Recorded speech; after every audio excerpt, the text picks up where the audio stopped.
¿Qué tal? El día de hoy vamos a hablar acerca de la anatomía de la faringe. Mi nombre es Luis Enrique Núñez Castellanos y soy ayudante de profesor del Departamento de Anatomía de la Facultad de Medicina de la UNAM. Primero vamos a hablar acerca de las generalidades de la faringe. Vemos que la faringe va a ser un conducto compartido con las vías respiratorias y digestivas. Va a ser en general un canal muscular al que le va a faltar pared anterior.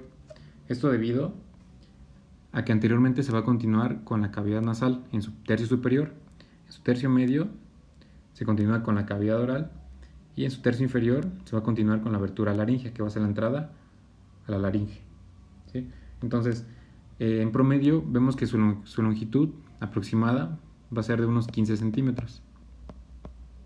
Sin embargo, estos 15 centímetros pueden disminuir unos 3 centímetros aproximadamente cuando la faringe se contrae. Entonces, cuando se contrae, la parte inferior como que asciende y puede llegar a medir cuando ocurre esta contracción alrededor de 12 centímetros en término medio. ¿Sí? Entonces, primero vamos a hablar acerca de los límites.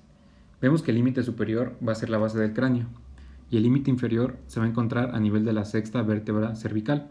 También podemos tomar como referencia para hablar acerca del límite inferior como el borde inferior del cartílago cricoides, que sería este nivel. ¿Sí? Entonces, como estamos observando muy bien en esta imagen, vemos que inferiormente se va a continuar con una estructura que pertenece al aparato digestivo, que es el esófago. ¿Sí? Entonces, como estamos viendo superiormente, la base del cráneo, e inferiormente a nivel de C6 o el borde inferior del cartílago cricoides. Entonces, si vamos hablando más específicamente de su inserción en la base del cráneo, vemos que se va a insertar primero de anterior a posterior en la parte inferior de la lámina medial del proceso pterigoides. Aquí va a tener una inserción. Va a pasar por la parte cartilaginosa de la tuba auditiva, como estoy señalando, por la porción petrosa del hueso temporal y se incurva anteriormente para venirse a insertar en la porción basilar del hueso occipital. Observamos que aquí en la línea media se va a encontrar una pequeña estructura que se va a llamar tubérculo faríngeo. ¿Sí? Entonces aquí en este tubérculo faríngeo vemos que se va a estar insertando otra estructura que se llama rafe faríngeo. Ahorita vamos a hablar más acerca de este rafe faríngeo, pero hay que tener en cuenta esta que se va a insertar aquí, que se llama tubérculo faríngeo. Y bueno, se va a continuar con las mismas inserciones, pero del lado contralateral. Porción basilar del hueso occipital, porción petrosa del hueso temporal, parte cartilaginosa de la tuba auditiva y la parte posterior de la lámina medial del proceso pterigoides. Bien, ahora vamos a estudiar las relaciones que tiene la faringe. Para poder estudiar sus relaciones, vamos a dividir a la faringe en dos porciones, una superior y una inferior. Vemos que el límite entre estas dos porciones va a estar dado por el borde inferior de la mandíbula. Entonces, primero vamos a estudiar la relación posterior, tanto de la porción superior como de la porción inferior. Entonces, si hacemos un esquema aquí abajo, dibujamos el cuello, dibujamos también a la faringe, que como sabemos tiene su forma como de un hemicilindro. Dibujamos posteriormente un cuerpo vertebral, en este caso tiene que ser cervical. Este es el cuerpo vertebral, con el proceso transverso y sus procesos espinoso, ¿no? Entonces, vemos que posteriormente va a estar relacionado con un espacio que se llama espacio retrofaringio. Este espacio retrofaringio sería el que va a estar limitado por esta manera. Entonces aquí posteriormente nuestra faringe, que le está pintada de color rojo, posteriormente se va a llamar espacio retrofaringio. Entonces al espacio retrofaringio lo podemos volver a subdividir. Va a estar subdividido por la hoja prevertebral de la fascia cervical. Entonces aquí dibujaríamos a la hoja prevertebral de la fascia cervical. ¿Sí? Entonces encontraríamos que va a estar este espacio retrofaringio subdividido en un espacio retrofaringio propiamente dicho, en el cual vamos a encontrar tejido celular laxo, aquí tejido celular laxo, y nódulos linfáticos retrofaringios. Entonces aquí se encontrarían. Y vemos que posteriormente a la hoja prevertebral de la fascia cervical encontraríamos al espacio prevertebral, que estaría ocupado por los músculos prevertebrales. Y pues aquí anteriormente el ligamento longitudinal anterior, que va a cubrir a la parte anterior del cuerpo vertebral, ¿sí? Entonces, esta va a ser la relación posterior, tanto de la porción superior como de la porción inferior. Van a tener eso en común, estas dos porciones, que la relación posterior va a ser la misma, a diferencia de lo que podemos observar en una relación lateral. Primero vamos a describir la relación lateral de la porción superior, ¿sí? Entonces, para esto nos va a servir esta imagen de disección que tenemos aquí. Esta es una vista posterior. Entonces vamos a reestudiar su relación lateral. Primero, tenemos que va a estar, aquí teníamos a la faringe, ¿no? Ahorita vamos a ver acerca de los músculos. Entonces, vemos que va a estar relacionado lateralmente con la arteria carótida interna, con la vena yugular interna, que estaría marcado aquí con el número 16, sería esta, la vena yugular interna, con el nervio glosofaringeo, que está marcado aquí con el número 9, sería este de aquí, el nervio glosofaringeo, ¿sí? Va a estar también relacionada con el nervio vago. Aquí en esta disección se puede ver tanto el vago del lado derecho, que estaría marcado con el número 14, este de acá, como con el vago del lado izquierdo, que sería este de aquí, que está marcado por el número 7. También va a estar en relación con el nervio accesorio, que en esta disección podemos verlo delimitado con el número 3, que sería este de aquí. ¿Sí? También va a estar en relación con el nervio hipogloso. El nervio hipogloso en esta disección está marcado con el número 10, sería este nervio que va aquí. De igual manera va a estar relacionada con el tronco simpático, que aquí está marcado con el número 15, sería este de aquí. Y por último vemos que se ve el ganglio cervical superior, que como sabemos pertenece al sistema nervioso simpático, entonces derivaría aquí el ganglio cervical superior. ¿Sí? Entonces esas van a ser las relaciones laterales de la porción superior. En cuanto a la porción inferior, vemos que va a estar en íntima relación con el paquete vasculonervioso del cuello. ¿Sí? Entonces para eso nos sirve esta imagen para ir escribiendo las relaciones de la porción superior en su parte lateral. Entonces, para poder describir las porciones de la faringe, la podemos dividir en tres.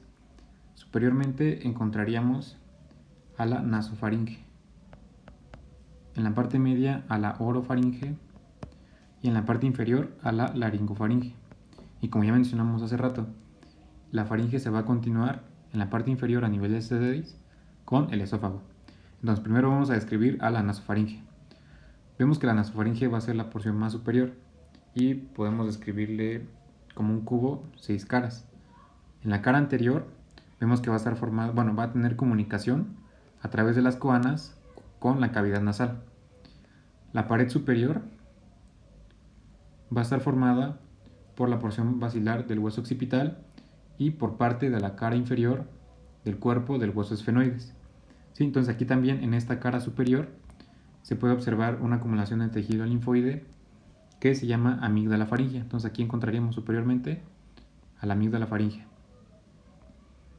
Posteriormente ya vemos las relaciones del espacio retrofaríngeo y lateralmente vemos que la tuba auditiva o la tuba faringotimpánica que comunica en este caso a la nasofaringe con el oído medio. Entonces aquí en la cara lateral de la nasofaringe va a estar desembocando esta tuba faringotimpánica y va a estar igual en relación con esta tuba faringotimpánica una acumulación de tejido linfoide que va a ser la amígdala tubárica. Entonces aquí tendríamos en la cara lateral la amígdala tubárica.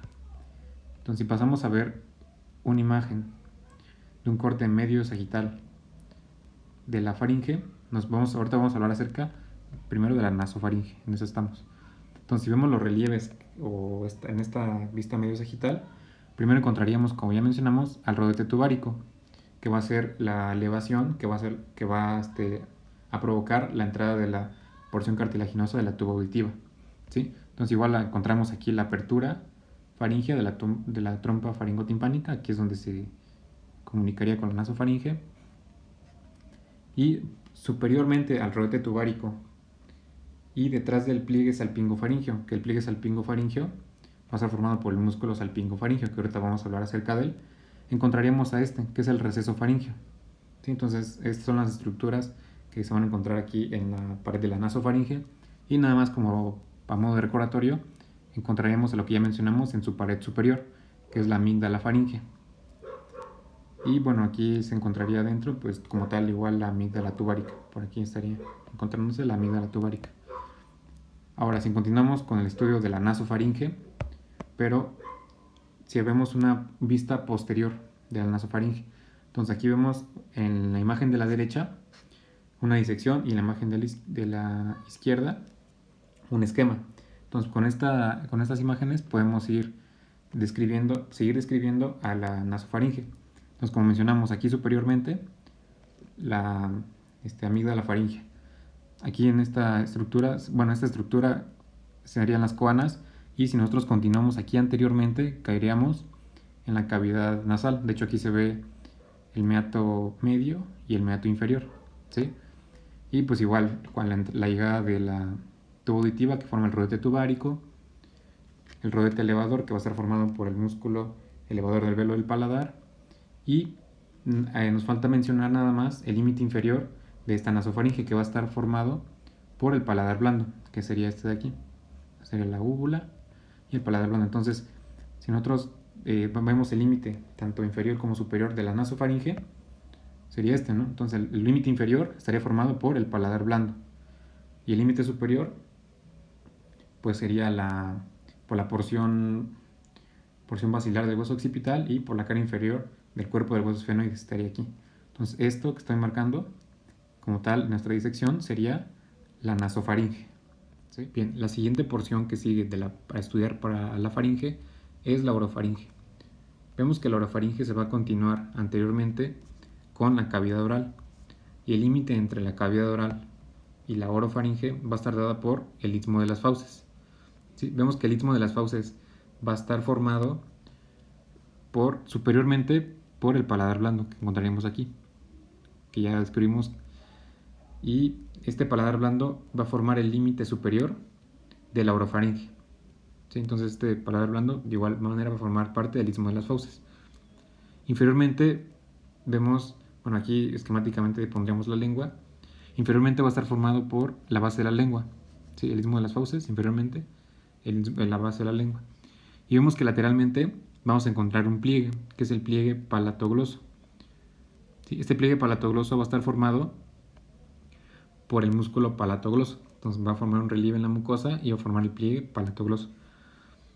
Entonces este sería el límite del istmo de las fauces. Superiormente el paladar blando, lateralmente el pliegue palatogloso e inferiormente la base de la lengua, ¿sí? Y vemos que posterior al pliegue palatogloso encontraremos otro pequeño pliegue, que es el pliegue palatofaringeo, que va a estar dado por el músculo palatofaringeo. Y es importante aquí recalcar que entre estos dos pliegues encontraríamos una condensación igual de tejido linfoide, que es la amígdala palatina. Entonces aquí encontraríamos a la amígdala palatina, ¿sí? Y igual aquí abajo en la base de la lengua, en su parte más inferior, encontraríamos otra condensación de tejido linfoide, que es la amígdala lingual.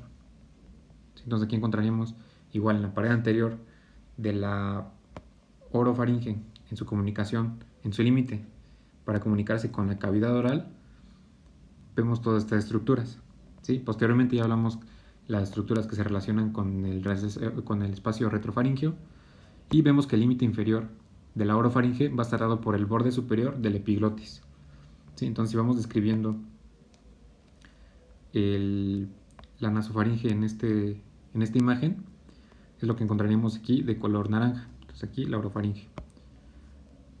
Ya hablamos del borde, el límite superior, el paladar blando, el límite inferior, el borde superior del epiglotis, que sería esta de aquí, y como ya mencionamos, aquí encontraríamos a la base de la lengua formando el límite inferior del istmo de las fauces, superiormente el paladar blando, y aquí encontraremos al pliegue palatogloso, y como estamos observando aquí, posterior al pliegue palatogloso, encontraremos al pliegue palatofaringeo, ¿sí? Y entre estos dos encontraríamos lo que viene aquí, que es la amígdala palatina. Y por último, lo que ya mencionamos, aquí en la parte más posterior de la lengua, su porción faríngea de la lengua, encontraríamos la acumulación de tejido linfoide, que sería la amígdala lingual, ¿sí? Entonces es a grandes rasgos lo que encontraríamos en la orofaringe.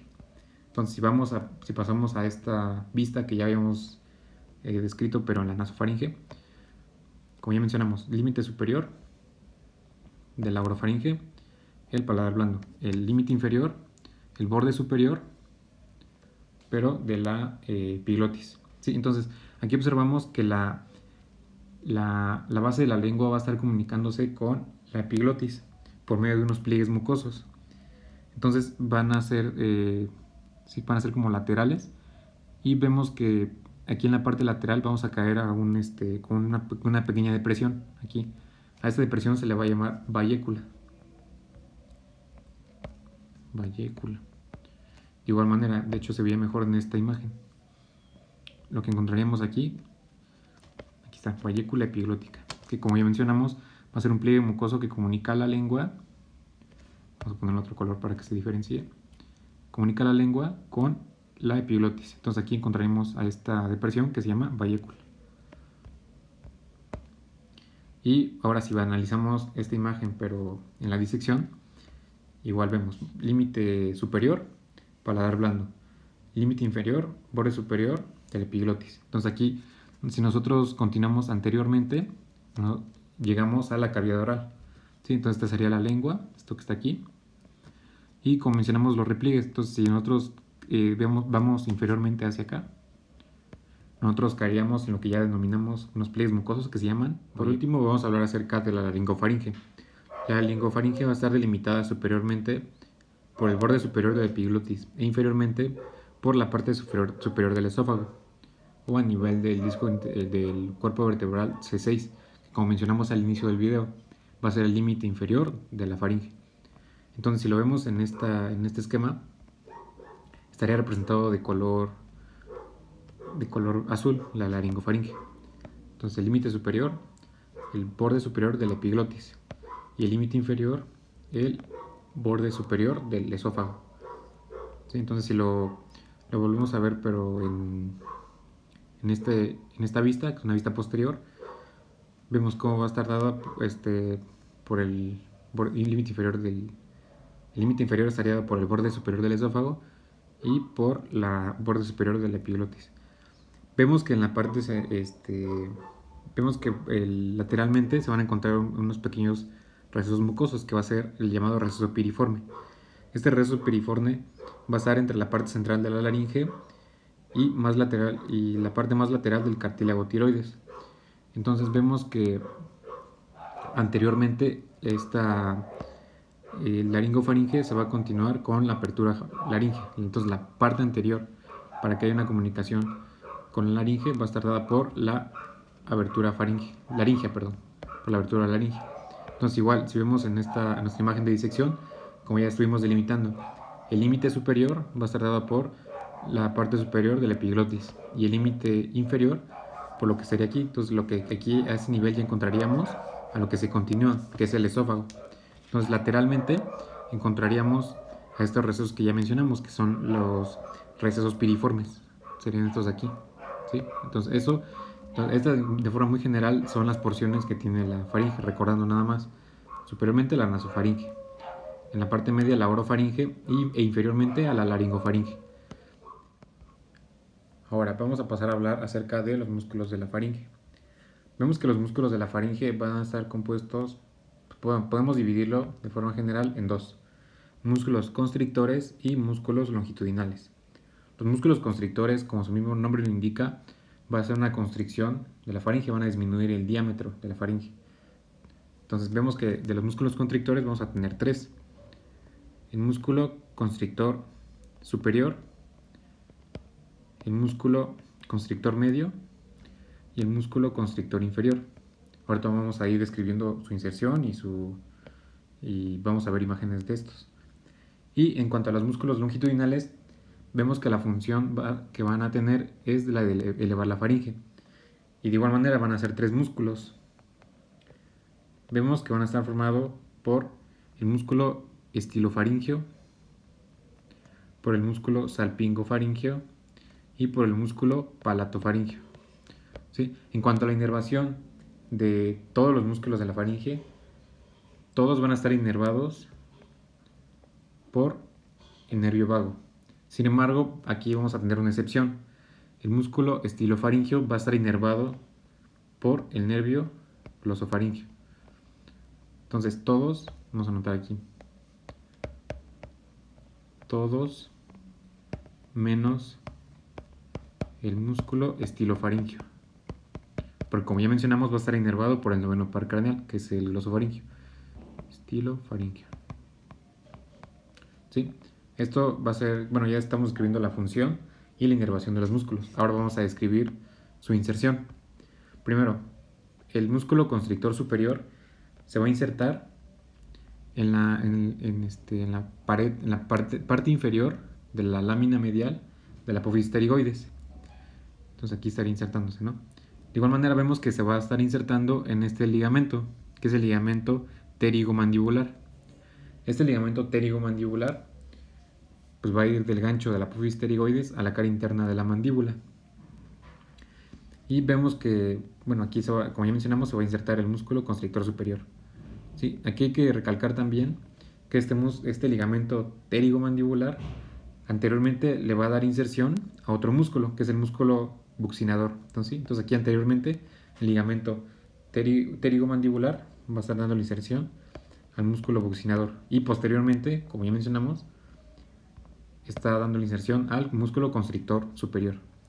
Entonces vemos que las fibras del músculo, las fibras más superiores del músculo constrictor superior se van a dirigir hacia el tubérculo faríngeo, que ya mencionamos que es una estructura que se encuentra en la porción basilar del hueso occipital, ¿sí? Entonces el tubérculo faríngeo. Algunas fibras van a ser como ascendentes, otras transversas. Y vemos que en la línea media se van a unir con las fibras del músculo constrictor contralateral y se va a formar de esta manera una estructura que se llama rafe faríngeo. Entonces este rafe faríngeo se va a encontrar en toda la línea media y vemos que aquí es donde va a ser básicamente este rafe faríngeo va a ser una condensación del tejido conectivo en donde se van a insertar, ¿no?, estos músculos.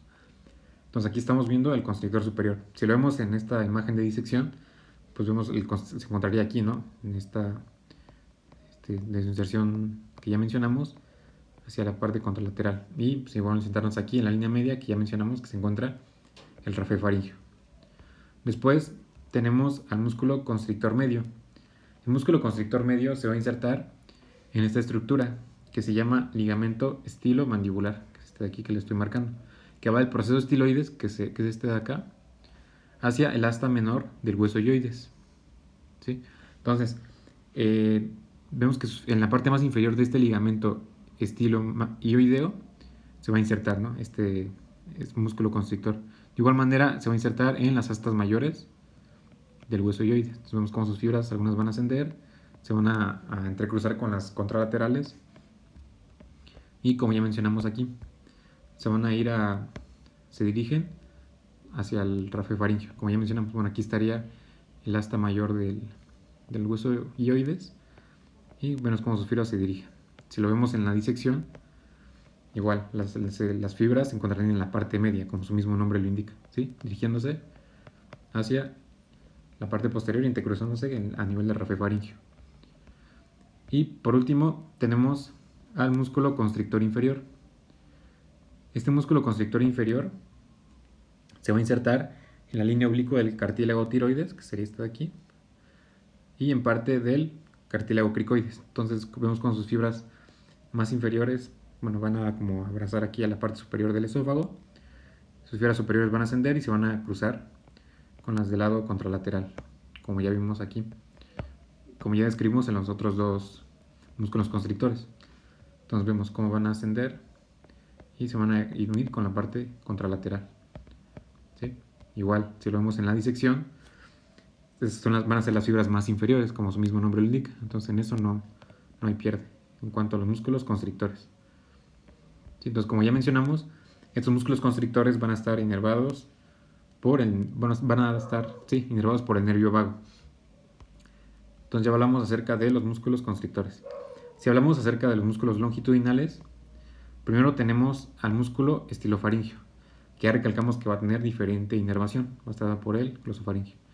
La inserción del estilofaríngeo, como su mismo nombre lo va a indicar, va a estar dado por la apófisis estiloides y se va a dirigir hacia la pared faríngea. Entonces vemos como de la apófisis estiloides se va a dirigir hacia la pared faríngea, pasando entre las fibras del músculo constrictor superior, que se encontrarían aquí, las fibras más inferiores, y el constrictor medio. Entonces entre esos dos, entre el espacio que dejan estos dos músculos, se va a venir a insertar el músculo, bueno, va a pasar más bien el músculo estilofaringeo para dirigirse hacia la pared faríngea, ¿sí?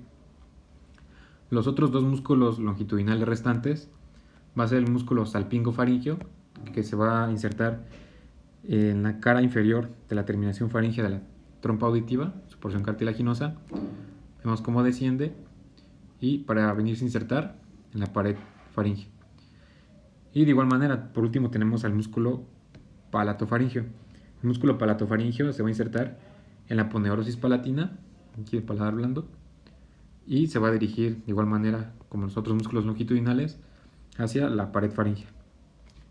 Sí, entonces, estos dos, salpingofaríngeo y palatofaríngeo, van a estar inervados por el nervio vago, y el estilofaríngeo va a ser el único que va a estar inervado por el nervio glosofaríngeo.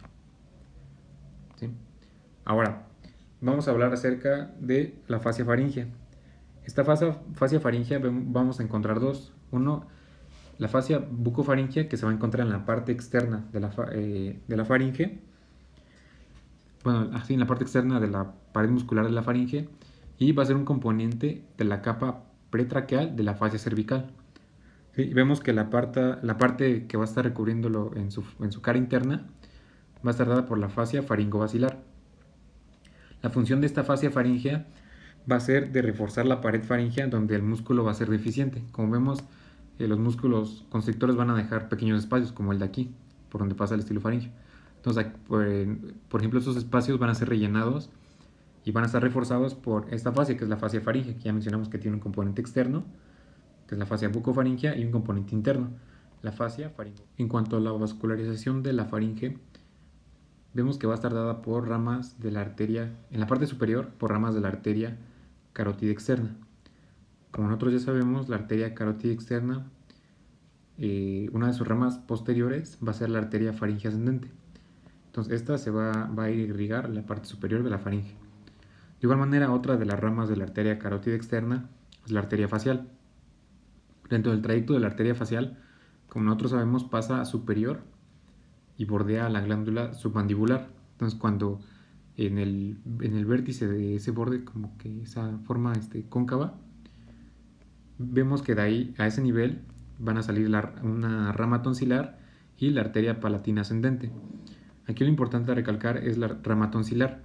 Esta rama tonsilar va a irrigar a la amígdala palatina, ¿sí? Entonces por eso es importante esta rama tonsilar. Y vemos que la porción inferior de la faringe va a estar irrigada por ramas faríngeas. Estas ramas faríngeas van a estar dadas por la arteria tiroidea inferior. Como sabemos, la arteria tiroidea inferior a su vez viene del tronco tirocervical, que es rama de la arteria subclavia. Entonces esta va a ser la vascularización de la faringe.